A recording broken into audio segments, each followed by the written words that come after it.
किसी गांव में एक बड़ा ही समझदार आदमी रहता था।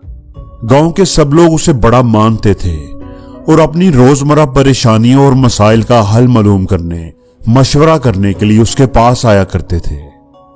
ऐसे ही एक दफा एक नौजवान आदमी जिसकी उम्र तकरीबन 30 साल थी उसके पास आया और अपनी परेशानी उसे बताने लगा। बाबा जी, मैं बहुत परेशान, उदास और दुखी रहता हूं। मैं जिंदगी से बिल्कुल नाउम्मीद हो चुका हूं। मुझे लगता है जैसे जिंदगी में कुछ भी बाकी नहीं रहा, जैसे मेरे जीने का, मेरी जिंदगी का कोई मकसद ही नहीं है। आप प्लीज मेरी मदद करें और मायूसी की इस दलदल से मुझे निकालें। बाबा जी ने कहा, मैं तुम्हारी मदद जरूर करूंगा, लेकिन पहले मुझे ये बताओ कि खुशी और दुख के बारे में तुम क्या जानते हो, क्या राय रखते हो, किस चीज से तुम्हें खुशी मिलती है और क्या चीज तुम्हें दुखी करती है। दुख का मतलब असल में तुम्हारे लिए है क्या? उस आदमी ने सोचते हुए जवाब दिया, जब मेरे पास काफी पैसे होते हैं तो मैं खुश होता हूं। जब मैं अपने दोस्तों और फैमिली के साथ होता हूं और जब मेरी जिंदगी में सब कुछ अच्छा जा रहा हो, कोई प्रॉब्लम ना हो, कोई मसला ना हो, तो मैं खुश होता हूं। बाबा जी ने अपने सर हिलाया। ठीक है, अब बताओ कि क्या चीज तुम्हें दुखी और परेशान करती है। उस आदमी ने जवाब दिया, जब मेरे पास पैसा ना हो या मेरा कोई माली नुकसान हो जाए तो मैं दुखी हो जाता हूं, या जब मेरे हालात मेरी मर्जी के मुताबिक ना हो, मेरे काबू से बाहर हो जाएं, तो मैं परेशान हो जाता हूं, डिप्रेस हो जाता हूं। बाबा जी उसकी बात सुनकर हल्का सा मुस्कुराए। बेटा, तुम अभी खुशी और दुख को सही मानों में समझ ही नहीं पाए। जो सच्ची खुशी होती है वो आपको कभी बाहर के हालात से नहीं मिलती, बल्कि सच्ची खुशी तो आपके अंदर से आती है। आप खुश होंगे या दुखी, इसका इन्हिसार इस बात पर नहीं होता कि आपके साथ क्या वाकया पेश आया है, बल्कि इस बात पर होता है कि आप उस वाकया के बारे क्या सोचते हैं, आपके जज्बात, आपकी फीलिंग क्या होती है। वो आदमी कंफ्यूज हो गया।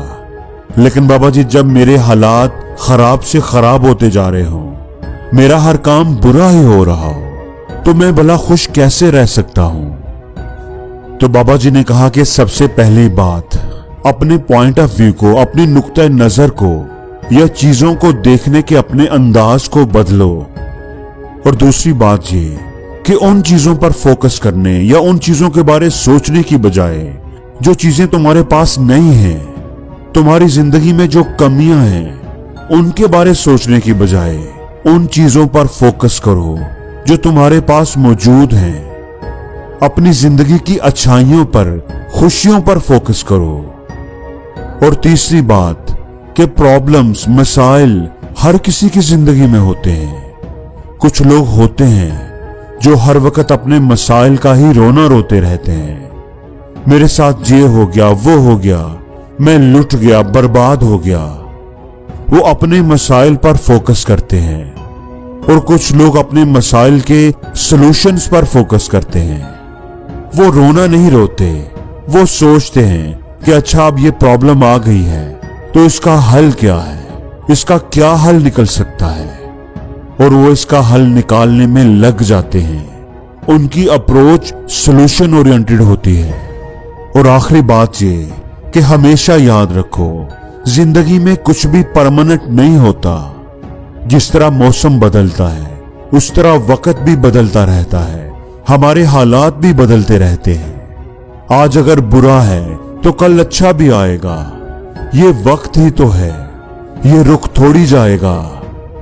इसलिए अगर आप इस हकीकत को समझ जाओगे और मुस्तकबिल के बारे परेशान होते रहने की बजाय अपने आज में जिंदा रहोगे तो खुश रहोगे, सुकून में रहोगे। उस आदमी को यह बात समझ में आ गई कि इंसान खुश या दुखी अपने हालात से नहीं, बल्कि अपने सोचने के अंदाज से होता है।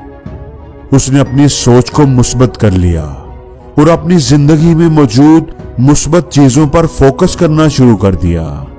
उसको यह भी समझ आ गई कि इंसान के पास ये ताकत है, इख्तियार है कि वो अपनी सोच, अपने जज्बात पर काबू रख सकता है, उन्हें कंट्रोल कर सकता है। इसलिए आहिस्ता आहिस्ता उसने अपने सोचने के अंदाज को बदल लिया और खुश रहना शुरू हो गया। उसकी जिंदगी बदलना शुरू हो गई थी। और जिंदगी में हर रोज कुछ नया सीखो, नया सोचो, नया करो, लर्न करो।